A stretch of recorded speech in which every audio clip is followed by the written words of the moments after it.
Bismillahirrahmanirrahim. Assalamualaikum warahmatullahi wabarakatuh. Perkenalkan, nama saya Nursahila Nasution dengan NIM 2014020026. Pada video kali ini di sini saya akan membahas mengenai latar belakang, yang mana dari latar belakang ini mencakup rumusan masalah dan tujuan masalah. Adapun pembahasan ini akan untuk memenuhi UTS Manhaj Ta'lim Al-Lughah Al-Arabiyah yang mana dosen pengampunya Ustaz Satria Rahmat Satria MPD.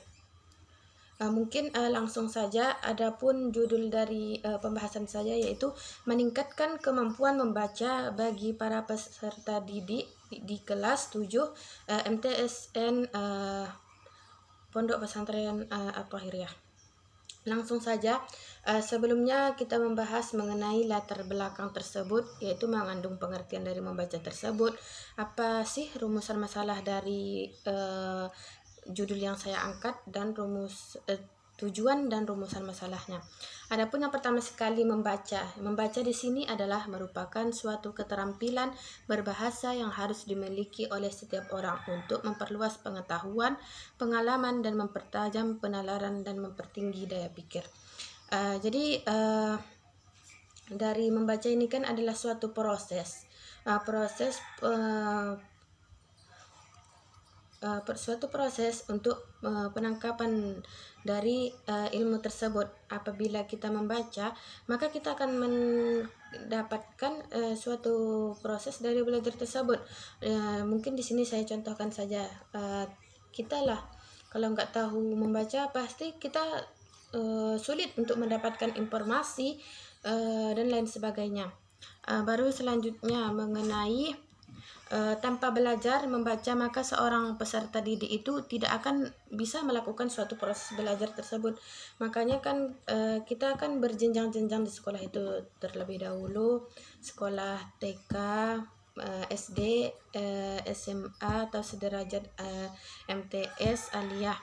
Jadi kan proses membaca itu kan dimulai dari huruf abjad itu kan, A, B, C, D dan sampai seterusnya. Jadi kan proses belajar membaca itu secara bertahap-tahap seperti itu. Jadi ketika sudah di tingkat tinggi, maka proses belajar itu akan semakin tinggi pula. Contohnya seperti kalau masih di kelas 1 SD, mungkin masih pelajaran kita masih mengenai abjad. Abjad di sini kan A, B, C. Baru selanjutnya naik tingkat kelas 2. Kelas 2 di sini mulailah kita menyusun kata atau mengeja kata gitu. Baca, membaca, gitu. Jadi guru tuh memulai mendiktekan atau memberikan arahan kepada para peserta didik itu untuk membaca. Jadi dapat disimpulkan di sini bahwasanya membaca itu adalah proses suatu pengetahuan atau proses mendapatkan sebuah ilmu itu tersebut gitu. Mungkin selanjutnya yaitu setelah observasi dengan wali kelas yang kelas 7 tuh, jadi tahap proses membaca mereka tuh kurang dari segi teks berbahasa Arab. Di sini kan di kelas 7 tuh kan kita mulai mempelajari teks-teks bahasa Arab, di mana kitabnya bisa Lughatul Arabiyah atau Al-Bina wal Asas. Di sini kan dituntut untuk membaca teks bahasa Arab gitu. Selanjutnya mengenai dari hasil observasi itu, dari 30 para peserta didik yang ada di sana, ada 19 orang yang membaca teks bahasa Arab itu dia masih 19 yang tepat, dan 19 belum tepat. Di sini tuh dikatakan mungkin dia membaca min madrasati gitu kan, dia buat man madrasah gitu, padahal kan akhir kata itu kan min madrasah. Jadi sesuaikan konteks atau teks yang sesuaikan dengan pembahasan.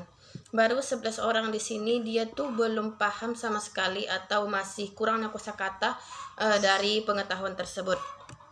Baru selanjutnya setelah pengamatan tadi itu kan ada seorang peneliti tuh mendapat sebuah kesulitan. Yang pertama tuh siswa dalam mengucapkan teks bahasa Arab. Yang kedua, mengenal huruf dan merangkai kata. Jadi di sini kan dia mengeluarkan suara gitu kan, mengeluarkan suara tuh mungkin dari huruf-huruf kan, huruf alif, ba dan selanjutnya. Jadi dirangkai kata-kata itu sesuai dengan teks. Baru selanjutnya mengenal huruf. Mengenal huruf ini bisa juga dicontohkan seperti kosakata yang telah didapat atau yang telah dihafal. Baru selanjutnya karena mungkin hal ini dipengaruhi karena kurangnya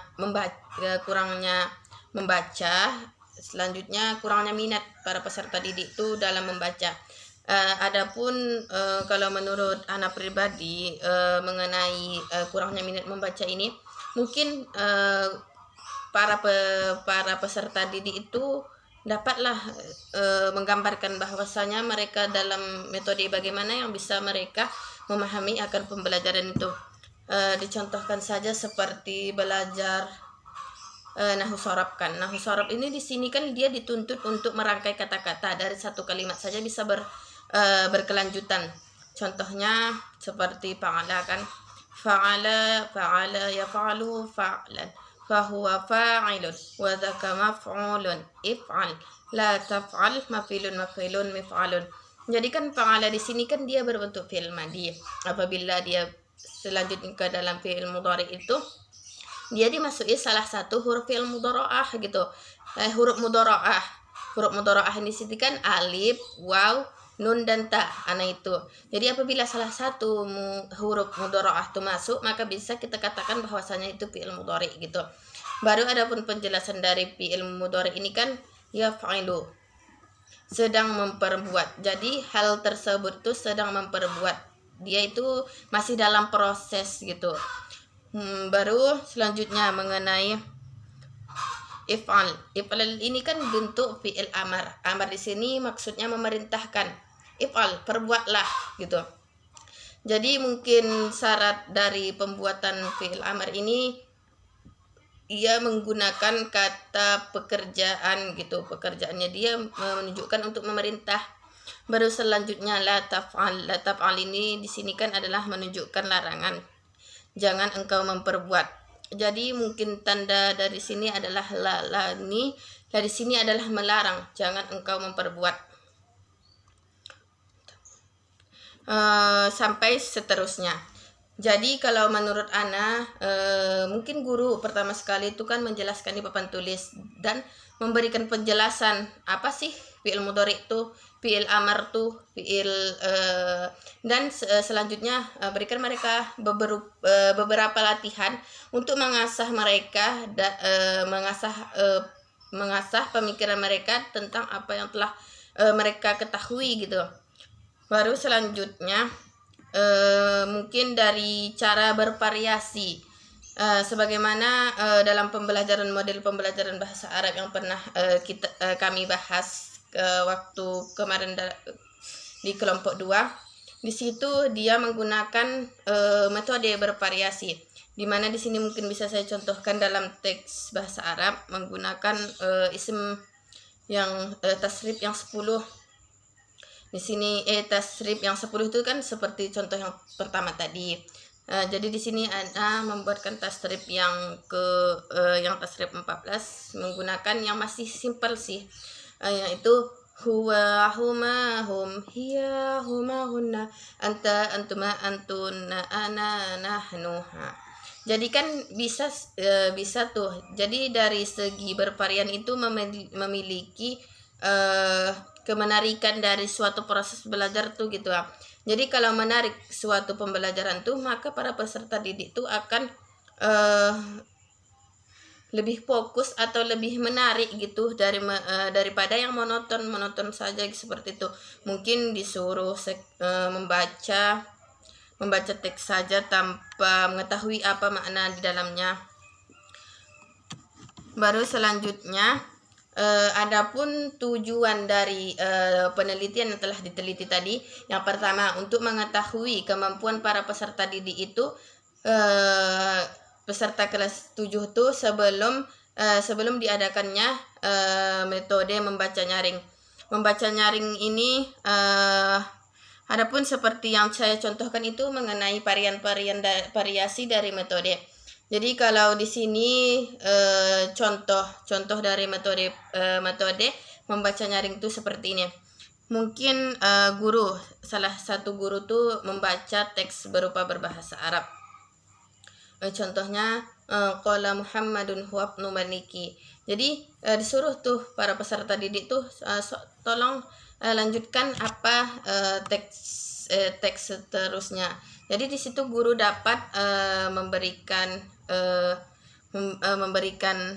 harakat terlebih dahulu lah sebelum mereka mengetahui apa sih makna dari kosakata bahasa Arab tersebut. Baru selanjutnya untuk tujuan dari penelitian itu mengetahui kemampuan para peserta didik itu setelah diadakannya metode membaca nyaring. Jadi kan kalau metode membaca diam itu kan kalau menurut anak pribadi dia lebih mengandung kepada pemahaman kita secara pribadi seperti itu.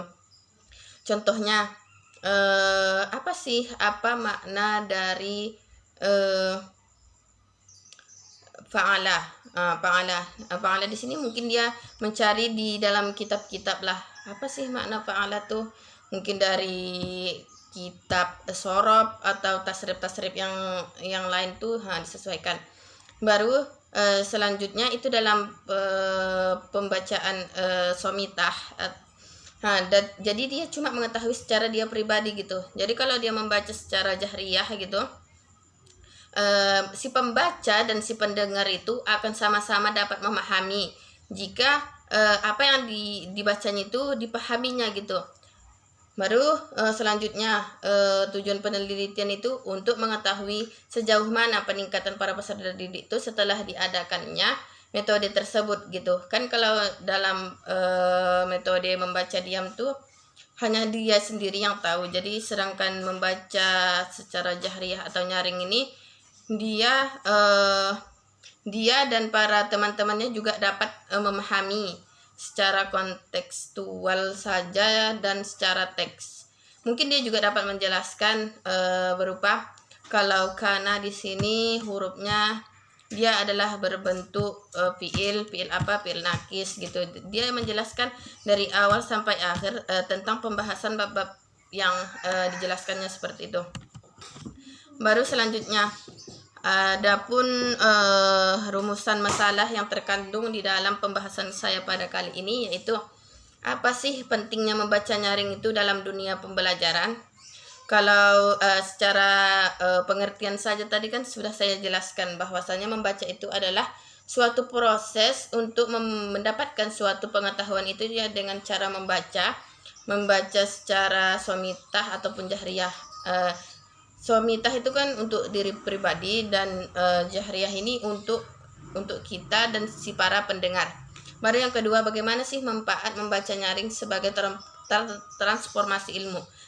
Sebagaimana yang sudah saya jelaskan, kalau jahriyah itu kan dia memberikan informasi dari kita kepada orang lain dengan penyampaian itu memberikan pemahaman atau tidak. Baru selanjutnya, bagaimana membaca nyaring dalam pembelajaran bahasa Arab.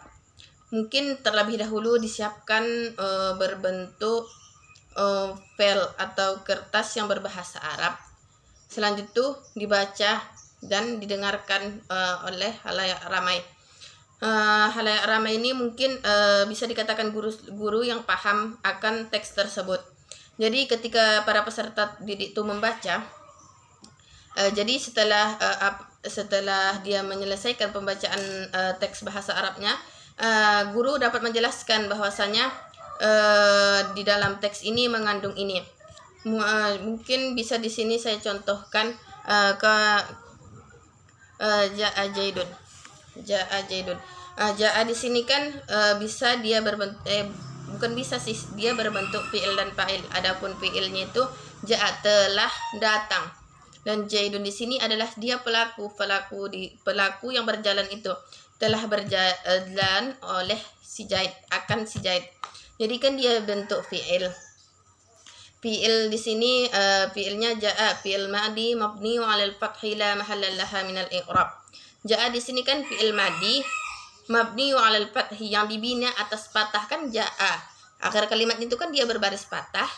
Fi'lul madi mabni 'alal fathi la mahalla laha minal i'rab, dan mengandung daripada perubahan gitu. Kan dia bisa berubah tuh, ja'a yaju'u gitu. Jadi dia bisa berubah. Baru Zaidun di sini dia adalah berbentuk seorang pelaku atau fa'il, yaitu fa'il. Wa huwa marfu'un wa 'alamatu raf'ihi dhammatun zahiratun fi akhirih. Marfu'un, dia itu berbentuk rofa. Rofa di sini kan dhammun raf'un, bisa dhammah. Zaidun di situ kan di akhir kalimatnya kan dhammah kan. Zaidun wa huwa marfu'un, ia adalah marfu', wa 'alamatu raf'ihi dhammatun zahiratun fi akhirih, dan dhammahnya itu di akhirnya gitu. Jadi kan dapat dikatakan bahwasanya kalau ja'a di sini tadi itu kan dia bentuk fi'il madi, yang mana fi'il madi ini kan dia maftuhun atau fathah gitu. Baru selanjutnya dari fa'il itu dia marfu. Marfu di sini bisa dikatakan atau tanda dari fa'il itu adalah dhammah. Mungkin itu dari segi teks yang berbahasa Arab dan membaca nyaring. Kalau dalam segi yang telah saya sampaikan, mungkin itu dari segi mengi'rab atau lebih ke nahwu.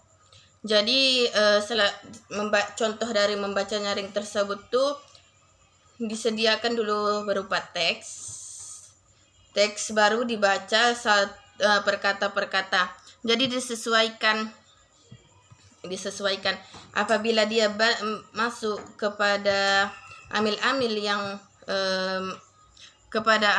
yang menjarkan seperti min, ila, an, ala, fi, rubba, bakab, lam, maka dia setelah huruf tersebut, maka setelah huruf itu maka baris akhirnya itu menjadi majrur, dimajrurkan karena huruf yang 9 tadi gitu. Itu dari segi yang menjarkan. Adapun dari segi yang menasabkan itu terdapat 10. An, lan, idan, kai, lamukai, lamul juhud, hatta jawabul fa, au. Baru di sini apabila salah satu dari yang menasabkan ini masuk, maka huruf atau teks selanjutnya itu berbaris patah gitu. Jadi disesuaikan dengan teks tersebut apabila salah satu masuk dari amil tersebut. Baru selanjutnya yaitu mensukunkan. Di sini ada 18, yaitu lam, lamma, alam, alamma, lamul amri wad du'a, la fin nahi wad du'a, in ma man mahma, idma ayyumata, ayana, aina, haisuma, kaifama fi isarah khosotan. Jadi apabila dari 18 tadi itu masuk, maka huruf teks selanjutnya itu berbaris sukun. Baru selanjutnya dalam teks bahasa Arab itu pasti menggunakan ada juga sih inna kan, inna, anna, lakinna, ka anna, laita, la'alla. Jadi apabila dia masuk, maka setelah dia akan menjadi isim inna dan khobar inna. Jadi isim inna di sini yaitu tansibul isma wa tarfa'ul khobar. Jadi bentuk setelah inna ini menasabkan isimnya dan merofakkan khobarnya gitu. Contohnya innallaha basyirun kan, tansibul isma wa tarfa'ul khabar. Baru selanjutnya masuk ke bagian yang kana di sini dia peramalannya adalah tarfa'ul isma wa tansibul khabar, atau kebalikan dari inna tersebut tadi. Baru contohnya kana alimun khabira. Jadi kan kana alimun khabira, yaitu kana di sini kan yang menjadi peramalannya itu tarfa'ul isma wa tansibul khabar. Jadi dia merofakkan isim dan menasabkan khobar. Mungkin sekian dari saya mengenai cara pembacaan metode membaca nyaring dan disesuaikan dengan amil-amilnya gitu. Kurang dan lebihnya mohon maaf. Wassalamualaikum warahmatullahi wabarakatuh.